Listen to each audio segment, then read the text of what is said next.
which is within our own selves. My humble pranams at the holy lotus feet of my Guru, Papa Swami Ramdas, and my beloved parents. In the previous class, we've already seen that this body is only a jacket, only a costume. As we throw away the old dresses, we have to give away this too. Give up our body. What we mean is I. I is not this body. I means the soul, Atman, pure consciousness, pure awareness. So we will move on to the next shloka now. This is shloka number 23. Nainam chindanti shastrani, nainam dahati pavakaga, na chainam kledayantyapo, na shoshayati marutaga. Na enam chindanti shastrani. Enam is this one. Which one? Atman. Krishna is referring to Atman as this one. Na enam, not this one. Chindanti. That means cut into pieces, broken into pieces or cut into pieces, shastrani, with the help of any type of weapons. This soul cannot be cut into pieces. Na enam chindanti shastrani. Any type of weapon you take up, you will not be able to cut this into pieces. That is, this is one homogeneous mass. It is a single one. It does not have any parts. Now, if we observe, we can cut something which is grosser than, for example, we are using a knife. With the help of the knife, we can cut something which is grosser than the sharpness of that knife. Just imagine, can we cut air with the help of a knife? As we all know, we cannot cut either water or air or space. Why? They are subtler than the knife, the edge of the knife. Similarly, this is subtler than the subtlest. All of you know the Panchabhutas can be represented by our 5 fingers. This is the middle finger, which is the tallest one, represents sky or ether or space. This is the subtlest among the 5 elements. We call them as Pancha Mahabhutas. The whole universe is consisted of only these, made of only these 5, nothing else is there.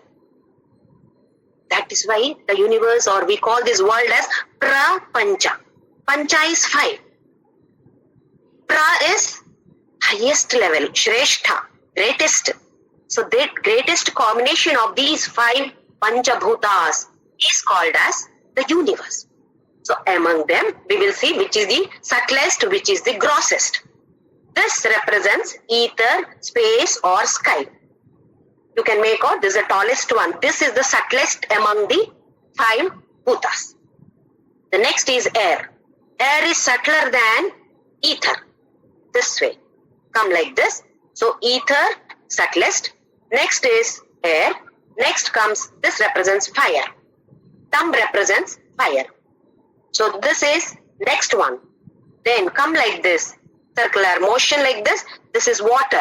Next subtler. This is rather next grosser. This is the grossest one. So this is subtlest. This is grossest. You come this way. This is the grossest one. Next gross is little finger. Next gross is fire. Next gross is air. And this is the tallest one. I mean rather subtlest one. So when this is the subtlest one, behind this what is there? Subtler than the subtlest among the Panchabhutas. That is our pure consciousness or soul. So,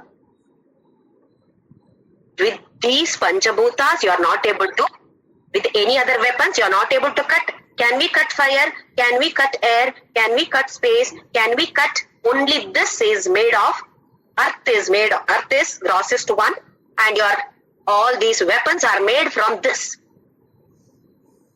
Only What is existing in this can be cut by a knife. All these are subtler than the grossest one, which is Prithvi or earth. We are made of earth. Similarly, any weapon is made of this portion only, this earth only. So it cannot cut any of the subtler bhutas.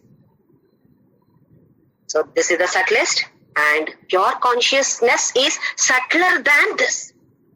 So how can it cut the subtlest thing? So what he says is, Nainam Chindanti Shastrani. Any weapon cannot cut the soul into pieces. Similarly, Na Enam Dahati Pavakaha. Pavakaha means fire, Agni. Agni cannot burn. Agni can burn, this the grossest one. This it can burn. But it cannot burn air. It cannot burn space. For example, I've got a cloth in my hand. I'll burn the cloth. Does anything happen to the space? Space remains as it is because fire cannot burn space. Space is subtler than fire. So what is subtler than that element? It does not have any of its effect on any subtler bhutas. So is subtler than any of these 5 elements. Now Agni also cannot burn it. The next one, Na chainam kledayantyapo. Apaha means water. Kledayanti means wetting. No water can wet this soul. Why? Same reason. Water is subtler than, Atma is subtler than water. So water cannot wet it at all. Similarly, Na shoshayati. Shoshayati means is drying. Drying. Marutaha, air. What can air dry? Either water or some sort of moisture. It does not get wetted at all. How can it have any moisture? It cannot become moist at all. So what is there to dry? So even air cannot dry this at all. This shloka is very, very popular. Now we all know the story of Alexander the Great, the Greek king. He was known by the name Alexander the Great because he conquered. His idea was to conquer as many places as possible, as many kingdoms as possible. He conquered Persia. He wanted to conquer India also. Pakistan also was a part of India then. So he entered India, conquered this portion of that Pakistan. At present it is a separate country. That also was India. So he conquered that. He entered Punjab. His aim was to conquer whole of India. His teacher was great philosopher of Greece, Aristotle. So he had already mentioned to Alexander, there are wonderful yogis in India.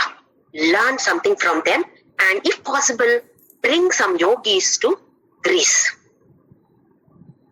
So he met some yogis. He learned from them. And one of the yogis, he wanted to take this yogi to his own kingdom, to Greece. So he requested him, will you please come with me to my place, my kingdom? Yogi said, no. He said, I'll give you a lot of gifts. Then the yogi said, Uddharer Atmanatmanam. I am happy by my own self. I don't need anybody. I don't need anything. I am happy by myself. Then he was not satisfied. Alexander was not satisfied. He said, I'll give you this gift, that gift, etc. He started luring him. Yogi said, all your gifts are tainted with blood. How did you get all these gifts? By killing so many people. So what does it mean? Tainted with the blood. I don't need all this. So Alexander tried in various ways to make him accept, yes, I will come. But the yogi did not accept. Then Alexander got angry. He said, do you know who I am? I am Alexander the great conqueror. So he started abusing the yogi. Yogi smiled and said, you are the slave of my slave. You are a king, you are an emperor, you are the great, but you are a slave of my slave. Alexander asked, how is that? Anger. I don't get angry. I have conquered anger. What does it mean? Anger has become my slave. But see what is happening to you. You are getting angry for a small issue. What does it mean? You have become a slave of anger, which is my slave. So you are a slave of my slave. Then Alexander understood, oh, what does he mean? This is why Aristotle has told, meet some yogis there, India. There are many such yogis. Imagine this was, when did this happen? Around 300 years before Christ. That time itself, our Indian yogis were popular all over the world. Without a TV, without all these WhatsApp messages, nothing was there then. In spite of absence of all these facilities, our yogis were so popular there. Then he said, I will cut you into pieces and take you. Yogi said, you cannot cut me, you can cut my body. Yes, come on, cut my body, take it wherever you want. You cannot take me. I am not this body. I am the one residing in this body. Oh, that opened the eyes of Alexander. Oh, this is what I means. So he again, the yogi said, you think that you are the owner of, you possess your kingdom. This was possessed by somebody else before you. After your death, it will be possessed by somebody else. So how do you say it is yours? It can never be yours. Nothing, none of these possessions are yours. Remember this. So, from the Indian yogis, Alexander learned a lot. He went back, again fought with some Arabian countries or something, and he died. Because there are various issues on that, whether he died because of the war or some health issue, whatever it is. But before his death, he knew that he is going to meet his death.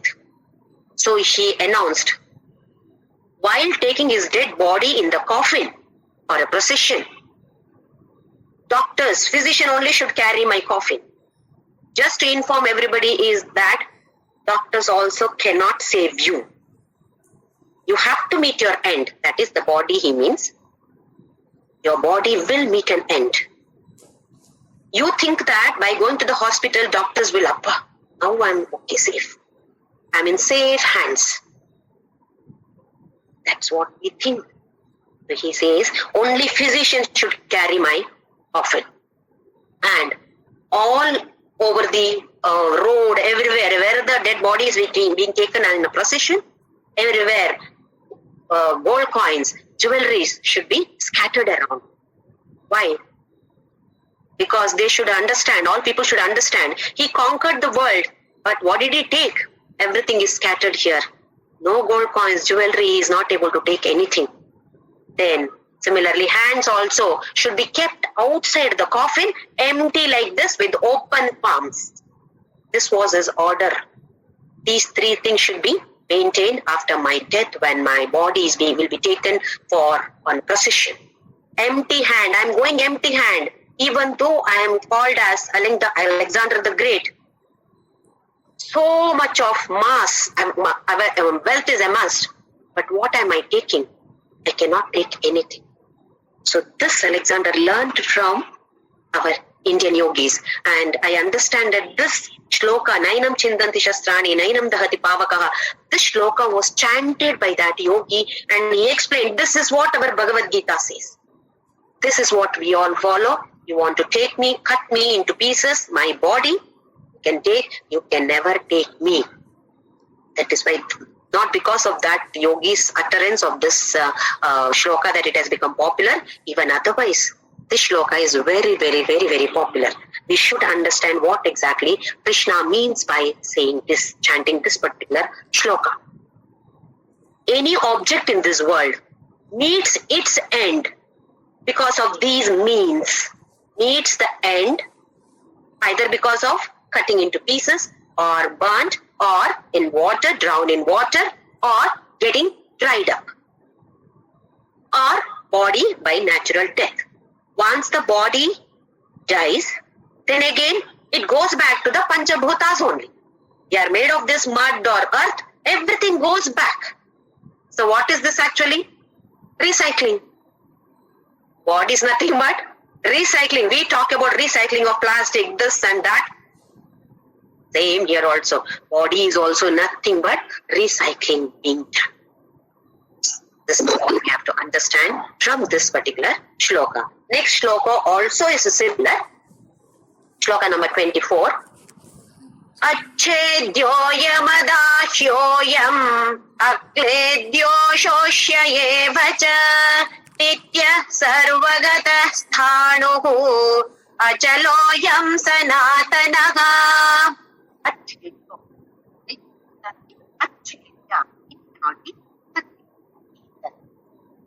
Ayam is this one. Adahyo, dahya can be burnt. Adahya cannot be burnt. Akledyo, kledya means getting wet. Akledyo, it cannot get wet at all. Shoshya, shoshya can be dried up. Ashoshya, it cannot be dried up at all. What we have seen just now. Then, so when all these are not possible, nityaha, it is eternal. Which one? This one, Ayam, this one, that is Atma. Nityaha, eternal. Sarvagataha, existing everywhere, all pervading. The same meaning is there for Vishnu. All pervading, one who exists everywhere, within, without. Everywhere it is existing. Sthanuhu, sthanuhu is stable, not moving, stable. Next one similarly, achala. Chala means movement, achala means no movement. Now he is stressing on these words. It looks similar. These both words sound similar. Sthanu is stable, achala is firm. If you observe one banyan tree is stable at the base or the bottom. It does not move. Base does not move at all. On top, how is that? It is firm.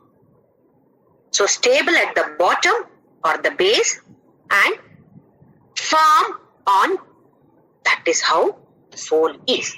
Similarly, Ayam, that means this one, Sanatanaha. Ancient. This we have seen in Purana. One word, Ajo Nitya Shashwatoyam Purano, Purana, Sanatana. All these mean ancient. Why do we call this as ancient or Purana? It has been existing, Nityaha, always existing. Nityaha, Sarvagataha, all pervading, Sthanuhu, stable, Achalaha, firm. Because of all these reasons, it is definitely Sanatana, existing for billions of years. We don't know the starting because it does not have birth, it does not have death. So it is ancient, it is Purana or it is Sanatanaha. Next shloka, shloka number 25. Avyaktoyam achintyoyam avikaryoyam uchyate tasmadevam viditvainam nanushochitumarkhasi. Avyakta means unmanifested. Let us see what exactly we mean by this unmanifestation. Manifest means we should be able to grasp it through our any of these 5 sense organs. Eyes, ears, nose, tongue and skin. These are the 5 sense organs. If at all it is manifested, we should be able to perceive through any one of these organs or more than one organs. Are we able to see? No. Are we able to hear? No. Are we able to smell? No. Are we able to taste? No. Are we able to touch and feel? No. So through our sense organs, we are not able to perceive. So it is known as avyakta, which is unmanifest. Let me give one more example so that we easily understand what we mean by unmanifest. You take a mango seed. Mango seed is there. When we sow the seed, what happens?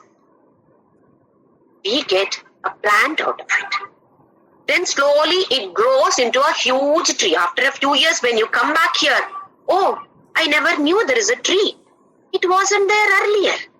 It came up only now. How? By looking at the seed. Did you ever see that portion inside that? Which will become tree? So tree is in unmanifested form existing within the seed. I repeat this. In an unmanifested form, a huge mango tree is existing within a small mango seed.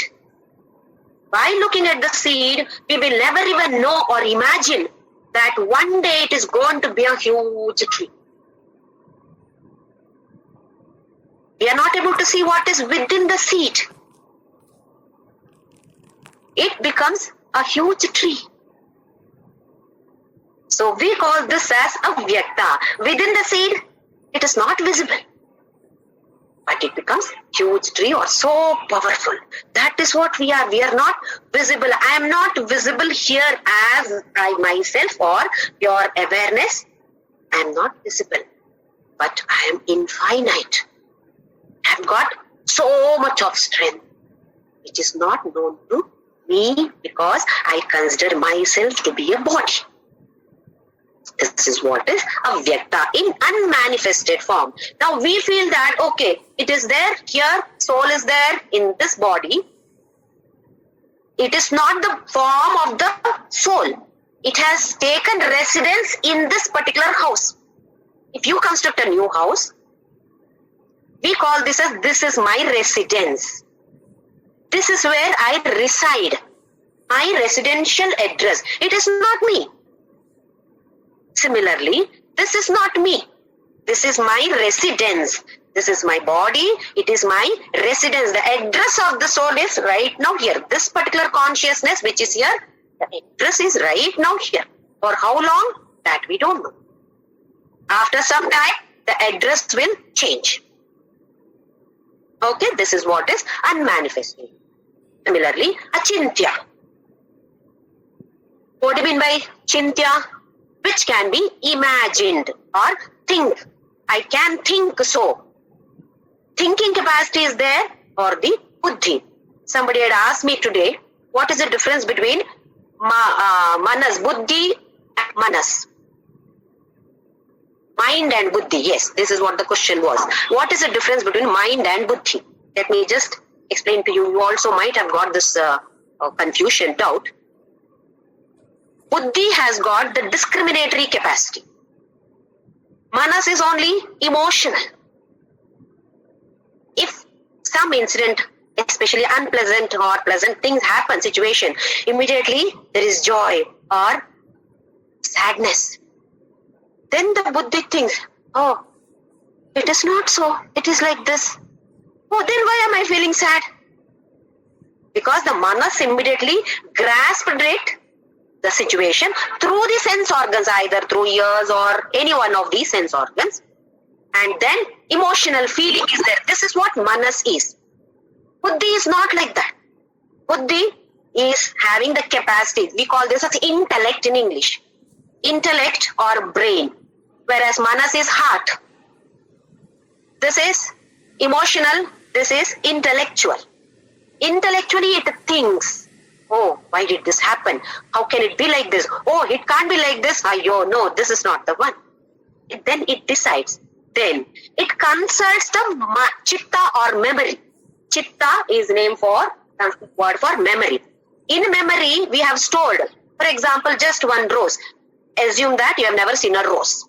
So first time when you see a rose, somebody tells you this is called rose. It can appear in so many different colors. So everything is stored here. Next time when you see a rose, then immediately buddhi consults that chitta. Memory says, this is rose. Okay. Buddhi immediately passes on to this manas as well as to the sense organs. Come on, touch it. See that.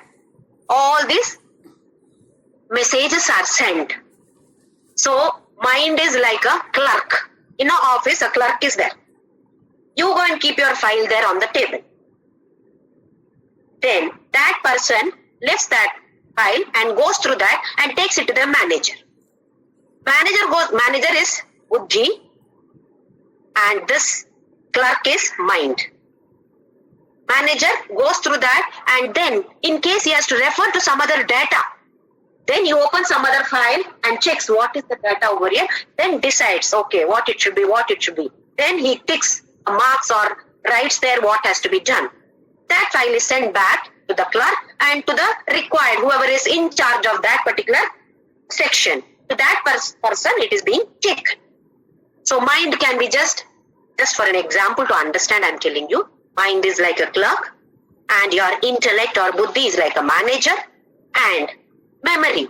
Whatever data is stored in the memory, you consult with that. Then go back, see, do I have anything about this? Do I have any knowledge? Prior knowledge is there about this? Prior information is there about this stored here? Then okay. Otherwise, store it now.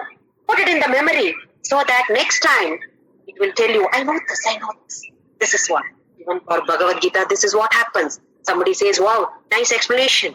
Oh, now once this explanation is done, it is stored in the memory. Next time when I say Avyakta, I know, the memory of yours says, I know this. Isn't it? This is what we are storing in the memory.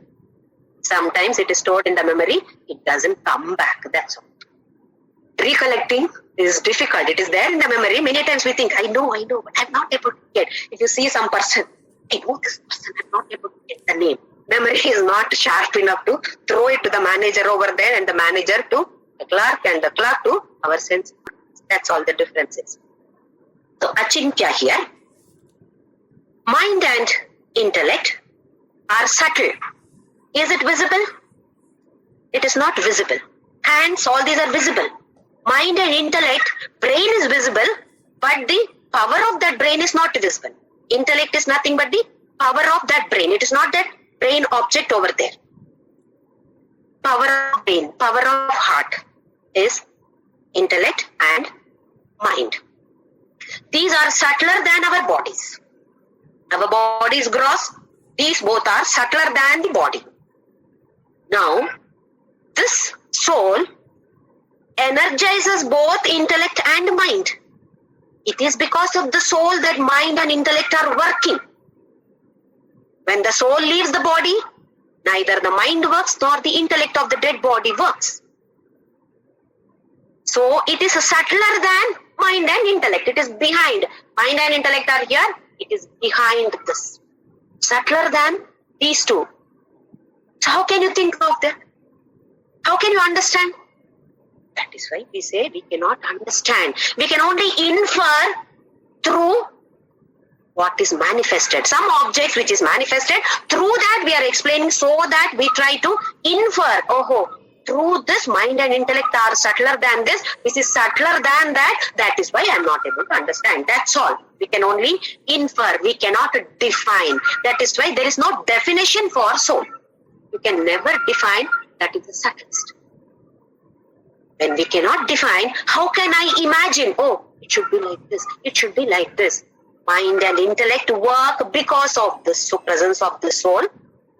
So we cannot perceive. That is what is achintya. Avikarya. Vikara means changes. As we have been seeing, body continuously undergoes changes. Whereas soul does not have any change. There is no part at all. It's a single one. If at all it has part, then this portion may grow, this portion may become big. No, there is no part at all. It's so minute. It is smaller than the smallest atom. So it does not have parts, it does not have any changes. So Krishna says, Tasmat. That is why, Evam, Viditvainam, knowing all this, so much of explanation that I have given you now, Viditvainam, knowing this, Na Anushochitum Arhasi. You should not grieve. You should not feel sad. You should not worry about killing them at all. Anushochitum. Shocha is dukkha, sadness, grief, etc. Anu means continuously. Anuradha, then anuraga. All anu means continuous, existing. What is it existing here? Shocha, Abba, continuously. The grief exists? No, don't do that at all. You're not. Arhasi means fit. You're not fit for that at all. Because now you have the knowledge of this soul. Who are you? Now, all these Krishna explained from the spiritual part of it, spiritual aspect, spiritual perspective. Now, the next shloka, he feels that let me come down to this world level, materialistic level. We have another philosophy called Charvaka philosophy, materialistic philosophy. For such, the people who follow such philosophy, for them, if I see something, then it exists. If it is not visible to me, it does not exist. If I hear something, that is existing. If it is not, if I am not able to hear anything, it does not exist. That means anything which can be perceived by the sense organs, then it is existing. What I cannot perceive through my sense organs, it does not exist according to that philosophy. And such followers, they do not believe in hell, heaven, punya, papa, nothing of that sort. I came from nowhere, I go back to nowhere. That's all. So Krishna comes to that level to explain now in the next shloka. Atha chainam nitya jatam nityam va manyase mritam tathapi tvam mahabaho naivam shochitum arthasi. You don't accept all this? Oh, forget about it. Now, atha, then. Ja enam nitya jatam. Assume that, forget about soul, etc. Now, nitya jatam, jata. Jata means born. Sujata, having a good, very, very good birth. Sujata or nitya jata here. Always being born. Nitya jatam, nityam va manyase mritam. Assume that you are being born always, you are dying always. Being born and being dead. If you think so, tatha api, even you think so, tvam mahabaho. Mahabaho means the one who has got great shoulders. Here it does not mean that you are a great warrior. It means you understand. You are a great intelligent person. So try to understand. Na evam shochitum arhasi. Even if you are being born always and dying always, what is there? If you are, many times you are being born, why should you cry? If they die again, they will be born. Or how does it matter? So in the next shloka, again he explains similar one. Chatasya hi dhruvo mrityu dhruvam janma mritasya cha tasmada pariharyerte natvam shochitum arhasi. One is born. Dhruvo. Dhruva means definitely, certainly. Meaning of dhruva is definite. Mrityu. If I am born, death is definite. Nobody can say that, oh, this fellow is born now and he will never die. No. Rama, Krishna, even though they are gods themselves, who have taken a form, they have to die. They have to get back. So, remember this. Jatasya, one who is born. Dhruva, definite. No doubt about it. What is it? Mrityu. Then, Dhruvam janma mritasya cha. Mritasya, one who died. For him, janma is Dhruvam. One who died. Next birth is guarantee.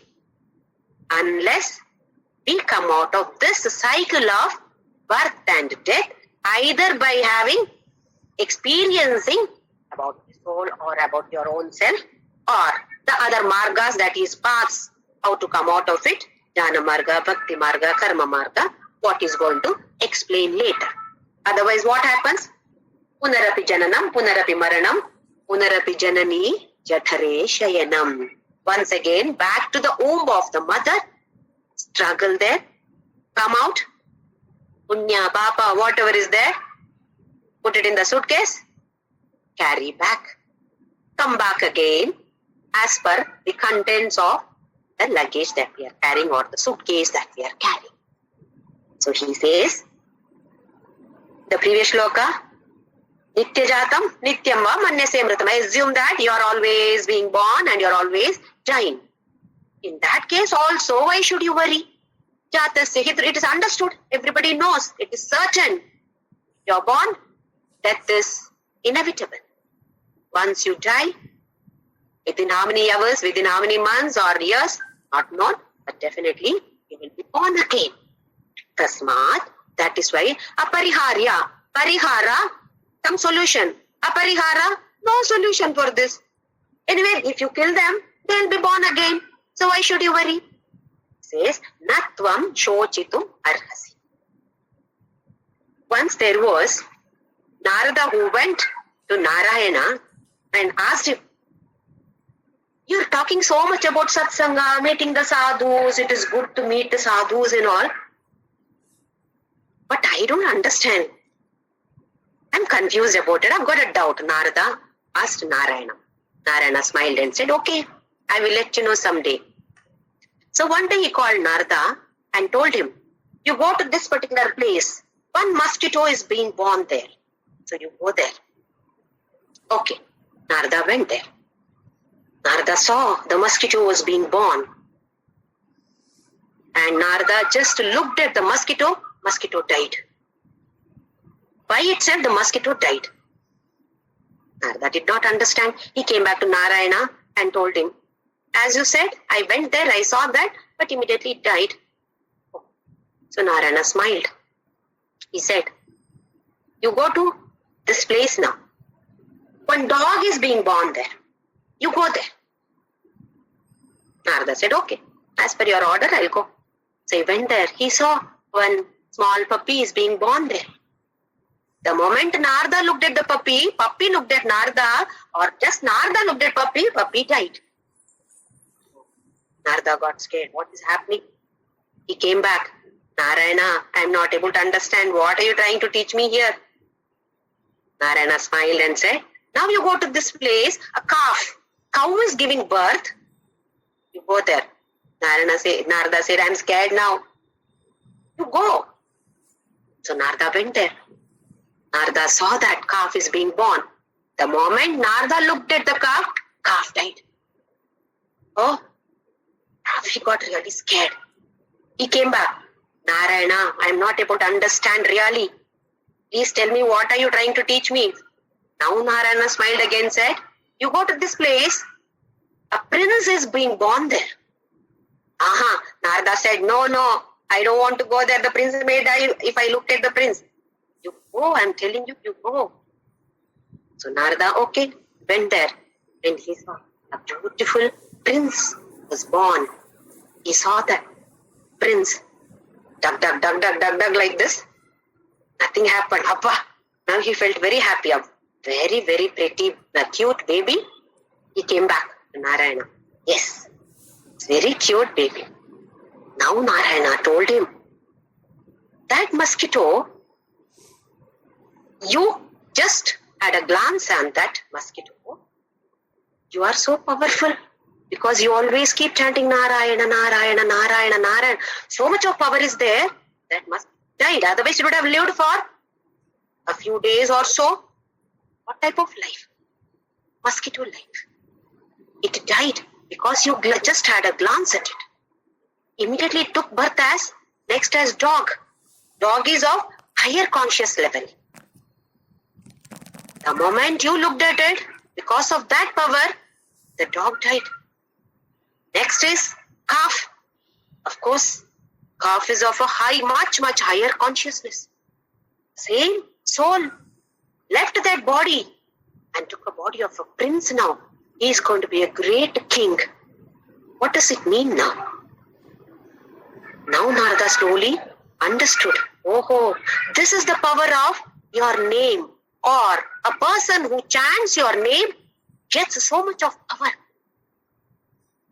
that the body itself gets dropped and goes to the higher level of consciousness. Next to the higher level, and becomes a wonderful king later.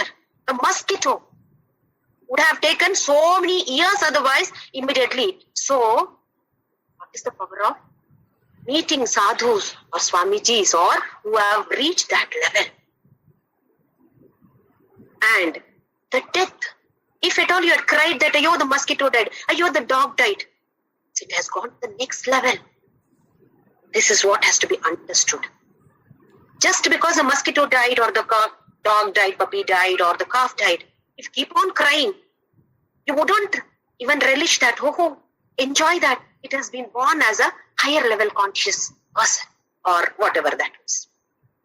So this is the power of Sat Sangha, that is meeting the sadhus, meeting the sannyasis, or the one whom we call as Jivan Muktas, realized souls. We should be able to receive that power also. We have to keep on purifying our mind. Yogi Ram Sarat Kumar of Tiruvannamalai always used to tell, when devotees do namaskara to any Swamijis or even gods, don't have your bags, etc. here and there hanging. And then you do namaskara like this, or my attention is only on the bag or this or that. Keep them all aside. Forget about them for a minute. At least while doing namaskara, with this, you will do this. So that whatever those people they are giving us, we should be able to receive it. Otherwise, what happens? You leave your slippers outside the temple, go to the temple, do namaskara, let my chappal be there, let it not be stolen. Where are we doing namaskara to? To our own slippers. It is not reaching God at all. How can it reach? Mind is always with some other objects. That is why we feel we are chanting so many times Vishnu Sahasranama, Lalita Sahasranama, Namah Shivaya, but it is not, the power is not being felt. Because the mind is not focused on that. Mind is scattered around with so many different objects. So slowly we have to focus our mind. Keep on purifying our mind. Every day we have to question our own selves, analyze our own minds. As we go further and further, purification of the mind takes place. Then we become fit to, or that realizing the soul or whatever, Jivan Mukta or whatever it is. So how many janmas we need, that we don't know. Let us keep on chanting and put our efforts, but enjoy this. We must enjoy, do everything happily, not by cribbing or grumbling, yo, should I do this? No, do it with a lot of joy, great joy. That is what he says. Don't worry about birth and death. Once you are born, death is inevitable. Once you die, again birth is inevitable. So why do you cry for this? Natvam shochitu tasmat. Parihara is not there for it. Because Charvaka philosophy. We came from nowhere, we go back to nowhere. Nothing, there is no soul, there is no God, there is nothing of that. There is no hell, no swarga, no papa, no punya, nothing of that. Whatever is there, you enjoy. That's all. Masti. That is the concept of Charvaka philosophy. So we will move on to the next shloka, 28th shloka. Avyaktadini bhutani yaktamadhyani bharata avyakta nidhananyeva tatra ka paridevanam. Avyaktadini yaktamadhyani bharata. Bhutani, here bhuta means past tense. In the past, avyakta, what we have seen just now, was existing in unmanifested way. It was unmanifested in the past. Vyakta madhyani, in between, it is visible in some form or manifested in some form. Here Bharata means Arjuna. Krishna is addressing Arjuna. When Sanjaya was addressing that, using the word Bharata, he was addressing Dhritarashtra. Now Krishna is addressing Arjuna as Bharata. Then avyakta nidhananyeva, again it becomes avyakta. Initially avyakta, in between for some time yakta, after this again avyakta, then again vyakta, avyakta. This continues like this. Avyakta, yakta for some time, again it becomes avyakta. Avyakta nidhana, this body dies, nidhana. Then soul is not visible for some time. Again that soul is visible for some time in some other form.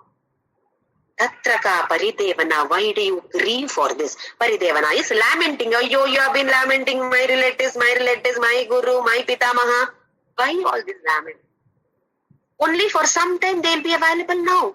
If you don't kill, they are going to die anyway because they are born. They have to die someday or the other. So why paridevana? Why lamenting? Another example to understand this. Our parents would have built a house. During our time we feel, this is very old. So what do? We demolish that house. In the same space, we construct a new house according to our will and wish. Our children, after a few years, they feel, oh, this is not like a modern house. During our age, it was modern. For the children's age, they feel it is not modern. It is not good. It should have been like this, it should have been like this, etc. So what do? They demolish that, again construct another house. So what happened? Initially, it was only space. Nothing was there. Our parents constructed a house there. Where did the space go? Did the space go anywhere else? Space existed there. It was not visible. What was visible now? Now, for the parents, only some building, one house. We demolished that house. Again, space is available. Space is visible to us. Property. As property, space is visible. Now we construct there. Again, the space is not visible. Only that form is visible. A building house that we have constructed. Next, when our children demolish that, once again it looks like as though new space is the same space. Space has not changed at all. Another new house they are constructing. So the first house existed for some time in that form. Then that was demolished. Now another house, during our time we constructed a house. How long? Another few more years. Then that also may be demolished and children will construct another house. So what happened to the space? Did the space change? Space has increased. Space has decreased. Nothing. Space remains the same. There is no change in space. Nothing happens to the space. That is what he says. In the past, it was unmanifested. It was existing. Not in the manifested form. That is unmanifested. In between, Vyakta Madhyani. In between, for some time, was the manifested form. Again, unmanifest. Again, manifest. So like this it is happening. Tatraka paridevana. Why are you worrying for this? Why do you lament for this, Arjuna? Foolish. You are lamenting things which is really foolish. So with these three shlokas, it is just hypothetical arguments, not from the spiritual point of view. You say, okay, I am born, you will die. If you feel that you are the body, you are not the body. I have been telling you, you are not the body. So what happens when we see like this? The next shloka is very beautiful one. Ashcharyavat pashyati kashchidenam Ashcharyavat vadati tathaiva chanyaha Ashcharyavat chainamanya shrunoti Shrutvapyenam vedana chaiva kashchit. What Ashcharya?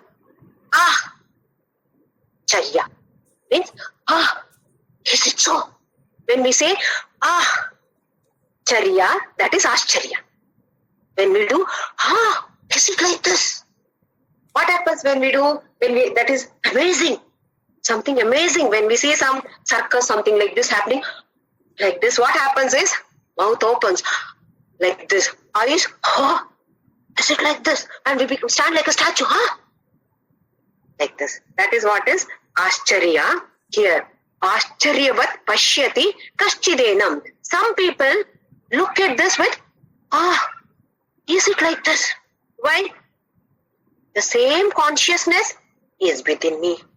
Same consciousness is within all animals. A huge elephant you take, same consciousness, small consciousness is there. You take very minute germs. Yes, the same consciousness is there in that also. Consciousness there in fire, water, air, everywhere. Oh, isn't it amazing? That is Ashcharya. I'm looking at this. Ashcharya. Some people look at it with Ashcharya. Ashcharyavat pashyati. Pashyati means sees. Kashchide enam. This one. They are looking at this with Ashcharya. Then Ashcharyavat vadati tathaiva chanyaha. Anyaha. Some other people, they are talking about this with Ashcharya. Look at this. It is like this. Oh, is it? Next one. Ashcharyavacchaina manya shrunoti. Then some people, anyaha, some other people, with shrunoti. Oh, is it so? Somebody is talking about it. I can't even imagine. Is it? That is what is achantya. I can't even imagine. How can it be like this? It is there in minute germs. It is there in us. It is there in a tree. It is there in a rock. It is there in water. It is there in huge elephants or huge animals. I can't even imagine. Shrunoti, that is hears. Then Shrutvapi, even after hearing or listening to this, enam, about this, Veda, knowing this, na kaschit, able to understand this. Okay, you have received it through your ears. We have read it. Because somebody has told, we have received it through the ears. It has entered here. But still not able to understand. That means it still remains a secret only. It is an open secret. What do you mean by secret? Not able to understand. Something which is invisible to our eyes, cannot be audible, not at all audible. So it is not existing. How can it exist? If I am not able to see, if I am not able to hear, touch or anything, how can it exist? Is it so? Even after hearing, Shrutvapi enam Veda na chaiva kaschit. Why does it happen? Right now I am thinking, oh, Jyoti is this body. I have a soul. Soul. But it is the other way around now. Krishna says, you are the soul. You are. I does not mean the body. I mean soul here. You have a body. So it is the other way around now. I am the soul. I have a body. Earlier, I thought I am the body and I have some soul. Now it is not so. I am the soul. I have a body. Right now, like this. This will slowly deteriorate. With the age, Jara becomes old, then diseases, decay, disease, finally death. But I remain as I was earlier. Avyakta, Vyakta, again Avyakta. So what we should realize now is, I means not this body, I mean soul. I also have a body now. This body will be like a dress. I'm going to throw away this body and take another body. What type, etc. is not known, but I'll be taking another body later after some. Now this Ashcharya is like a treasure hunt. Many of us play this treasure hunt. Some clues are given to you. One chit is kept somewhere. Some clue is given to that. There will be so many teams. They'll go and search for that. With that clue, another, where is the next one? Next step will be given in that clue. So like this, different clues are given. Please understand, clues are given only to the existing objects. We are trying to understand or learn about the unmanifested or unseen things through the existing objects. So we cannot define, we can only infer. We cannot define. Coming back to treasure hunt. So you take up the different clues and finally, I got this treasure, I got this treasure. Some team wins. They get that treasure. Same thing for us also. Collect all these after knowing so many things, Bhagavad, Karma Yoga, Bhakti Yoga, about all these. At the end of this, we should say, treasure. Where is this treasure? And where are we? Treasure is here only. Where are we? I am also here only. Paramagatihi, final destination also here. Starting point also here. Path also here. This is the beauty, or this is amazing, wonderful. Starting point, same. Ending point, destination, same. Path, route, that is also same. No difference at all. Isn't this amazing then? It is difficult to understand. How is it possible? The journey, inward journey we say. The moment we say journey, that means we have to go from here to somewhere else at a different place, and we will reach there at a different time. This is beyond place and time realm. There is no place and time realm for me. That is pure consciousness. There is no time realm or there is no place realm. Everywhere existing. Outside me, same consciousness. Inside me, same. There is no difference at all. That is why we say all of us are same. Easy to speak, probably easy to understand also, but experiencing is difficult. Definitely, it is not impossible. If one person has done it, then I should be able to do. That way we should have the determination. Definitely, all of us will be reaching that state, that level. Maybe slightly at a different time or so, but definitely, we should have that much faith in our Guru. In our Anandashram, there is Dhanya Dhanya Ho Pradakshina. The song is universal. Song is being sung at the end of Arati. Koti Brahma Hatya Harati Karitan Dandavat. Just one Dandavat. One Namaskara is sufficient. Koti Brahma Hatya. Brahma Hatya, if you have done Koti, that also will be destroyed. That is the power of our Guru. Then why not? But that one Dandavat again, with not all the bags and suitcase carrying all those around and then doing Namaskara, mind is in all these baggages. No, forget about all those. Empty hand. Go there and do Namaskara, and definitely he is going to bless all of us. My Guru, your Guru, all are same only. There is no different Gurus. Every Guru is the same. Some form we should have some faith only for that purpose, considering one form as our Guru or so. Otherwise, absolutely, there is no difference. So let us pray to all our Gurus that each one will be blessed to reach this level, that all of us will become Jivan Mukta. With a nice smiling face, all of us will become Jivan Muktas. Not worried about anything. There may be so many problems. Each one has got something or other problem.